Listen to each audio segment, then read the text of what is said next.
Hi అండి. ఈరోజైతే రొయ్యల ఫ్రై బిర్యానీ అయితే చేస్తున్నాను. రొయ్యలైనా, చేపలైనా నీచు వాసన రాకుండా ఉండాలంటే కొంచెం పెరుగు, కొంచెం నిమ్మరసం, ఉప్పు, పసుపు వేసి శుభ్రంగా కలిపి 2, 3 సార్లయితే కడిగిస్తే సరిపోతుంది. నీసు వాసన అనేది రాదు.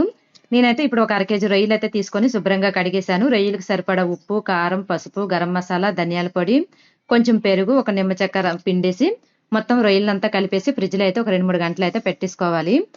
ఇప్పుడు స్టవ్ ఆన్ చేసి కళాయి పెట్టి ఆయిల్ వేసి ఆయిల్ వేడెక్కిన తర్వాత నిలువుగా కట్ చేసుకున్న ఉల్లిపాయలను అయితే ఫ్రై చేసుకోవాలి. ఇవైతే గోల్డెన్ బ్రౌన్ వచ్చే వరకు అయితే ఫ్రై చేసుకోవాలి. ఇలా గోల్డెన్ బ్రౌన్ వచ్చిన తర్వాత తీసేయాలి. సేమ్ మళ్ళీ అదే కళాయిలో అయితే కొన్ని జీడిపప్పులు అయితే ఫ్రై చేసుకుంటున్నాను. జీడిపప్పులు కూడా గోల్డెన్ బ్రౌన్ వచ్చే వరకు ఫ్రై చేసుకొని అవి కూడా పక్కకు తీసి పెట్టేయాలి. మళ్ళీ సేమ్ అదే కళాయిలో అయితే మనం కలిపి పెట్టుకున్న రొయ్యలను అయితే ఇందులో వేసుకొని ఫ్రై చేసుకోవాలి. ఇలా రొయ్యలు వేసిన తర్వాత ఒక టేబుల్ స్పూన్ అల్లం వెల్లుల్లి పేస్ట్ వేసుకొని రొయ్యలంతా దగ్గరగా ఫ్రై అయ్యే వరకు అయితే ఫ్రై చేసుకోవాలి. ఇలా లాస్ట్‌లో అయితే కొంచెం ఫ్రైడ్ ఆనియన్స్, కొత్తిమీర, పుదీనా వేసుకొని ఇంక రొయ్యలంతా ఫ్రై అయిన తర్వాత దించేసి పక్కన పెట్టుకోవాలి. వేరొక వైపు అయితే కుక్కర్ పెట్టుకున్నాను. నేనైతే బాస్మతి బియ్యం ఒక గంట ముందే నానబెట్టుకొని ఉంచేసుకున్నాను. ఇంకా ఇక్కడ స్టవ్ ఆన్ చేసి కుక్కర్ పెట్టి ఇంకా 7, 8 గ్లాసులు వాటర్ పోసుకున్నాను.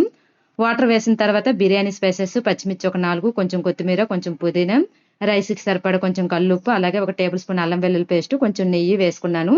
నీళ్ళు కెరిలిన తర్వాత ఒక హాఫ్ నిమ్మ చెక్క అయితే పిండేశాను. ఇంకా నానబెట్టుకున్న బియ్యాన్ని వేసుకొని బియ్యం ఉడికిన తర్వాత ఒక టేబుల్ స్పూన్ గరం మసాలా వేసుకుంటే ఫ్లేవర్ బాగుంటుంది. మళ్ళీ వేరొక వైపు అయితే స్టవ్ ఆన్ చేసి ప్యాన్ పెట్టి ఫ్రై చేసుకున్న రొయ్యలను అయితే కింద వేసుకున్నాను. 90% కుక్ అయిన రైస్ని పైన వేసుకొని మొత్తం ఇలా సర్దుకొని మిగతా రొయ్యలను అయితే పైన అయితే ఇలా వేసుకొని మొత్తం సర్దుకోవాలి. తర్వాత కొన్ని ఫ్రైడ్ ఆనియన్స్, జీడిపప్పులు, కొంచెం కొత్తిమీర, కొంచెం పుదీనా, అలాగే కొంచెం నెయ్యి వేసుకొని కలర్ కోసం అయితే నేను పసుపు అయితే ఇలా పైన వేసుకుంటున్నాను. లాస్ట్‌లో అయితే నిమ్మ చెక్క పిండేసి మూత పెట్టుకొని ఒక 5 నిమిషాలు అయితే సిమ్‌లో ఉడికించుకుంటే సరిపోతుంది. ఇంకంతే రొయ్యల ఫ్రై బిర్యానీ అయితే రెడీ అయిపోయింది.